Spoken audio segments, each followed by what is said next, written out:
Magandang araw po sa ating lahat. Isang mapagpalang araw po sa ating Panginoon. Ako nga po pala si John Robby Medina at ngayong araw po ay samahan ninyo ako unawain at pag-aralan ang mga salita ng ating Panginoon. Ngayong araw po, October 15, 2024, araw ng Martes. Itutuloy po natin yung series natin na 7 Secrets to a Joyful Life. At ang title po ng ating devotion ngayong araw ay ang Contentment. Be content with life. Ang versikulong ating pagbubulay-bulayan ngayon ay mula sa Hebrews chapter 13 verse 5. Sinasabi rito, "Keep your lives free from the love of money and be content with what you have. Because God has said, never will I leave you, never will I forsake you." O sa Tagalog naman po, ang pamumuhay ninyo ay dapat walang pag-ibig sa salapi. Masiyahan na kayo sa mga bagay na taglay ninyo sapagkat sinabi ng Diyos, kailanman ay hindi kita iiwan at kailanman ay hindi kita pababayaan. At mapunta naman po tayo sa ating katuruan ngayong araw. Unang-una po, contentment is being truly free. Kapag marunong tayong makontento, kapag marunong tayong maka-appreciate ng mga bagay na binibigay sa atin ng Panginoon, yun po ang tunay na kalayaan. Kasi kapag hindi tayo kontento, kapag hindi tayo marunong, kapag hinahanap pa natin yung mga bagay na wala tayo, hindi tayo magiging masaya, hindi tayo magiging malaya. Sa ikalawa naman po, contentment is enjoying what you have. Yun nga po, sabi ko nga po kanina, yung mga bagay na pinagkaloob sa atin ng Panginoon, imbis na maghanap pa tayo ng mga bagay na hindi niya pinagkaloob sa atin,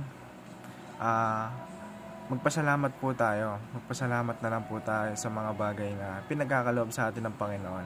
Enjoy natin yung mga bagay na binibigay sa atin ng Panginoon.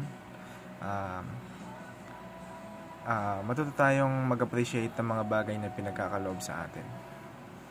At sa huling katuruan naman po natin ngayong araw ay ang contentment is trusting God. Sabi nga yung puso natin may ugali yang mapaghangad. Kumbaga, kahit ibigay na sa atin yung mundo, nasa atin na yung mga makamundong bagay, nasa atin na lahat, nasa atin na yung mga material na bagay, kumbaga, hindi yan makukontento Kaya kailangan natin maniwala sa ating Panginoon. Kailangan natin magtiwala sa ating Panginoon. Kailangan natin makontento sa ating Panginoon kasi yung faith natin sa Kanya, yun yung makakapagligtas sa atin yun yung makakapag-save sa atin. At yun lamang po para sa ating katutuan ngayong araw. Ngayon naman po, mapunta naman po tayo sa ating application. Unang-una, throw away greed and enjoy freedom. Yung greed o yung pagiging sakim, sakim natin sa mga material na bagay, tapon na natin yan, kasi yung mga makamundong bagay, yung mga material na bagay, pwede tayo niyang alipinin pwede tayong maging alipin ng mga material na bagay dito sa mundo. Kapag naging alipin tayo nun, akala natin malaya tayo, akala natin nabibili na natin lahat ng gusto natin, pero hindi pala.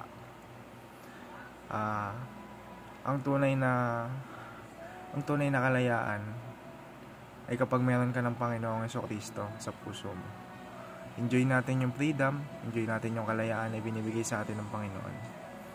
Sa ikalawa naman po, thank God for what you have. Pasalamatan natin palagi yung Panginoon sa mga bagay na meron tayo.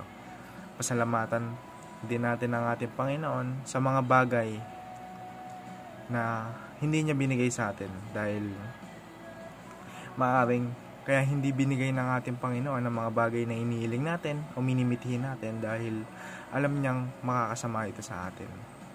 Magpasalamat tayo palagi sa ating Panginoon. Humingi tayo ng kapatawaran sa ating mga kasalanan.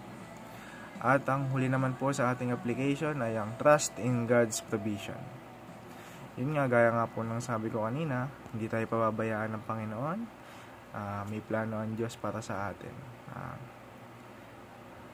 Yun lamang po, maraming salamat po. Naway may natutunan po tayong lahat sa ating daily devotion at naway may apply natin ito sa ating buhay. Muli, nagpapasalamat po ako sa ating Panginoon. Papasalamat po ako sa ating lahat. Yun lamang po, maraming salamat po.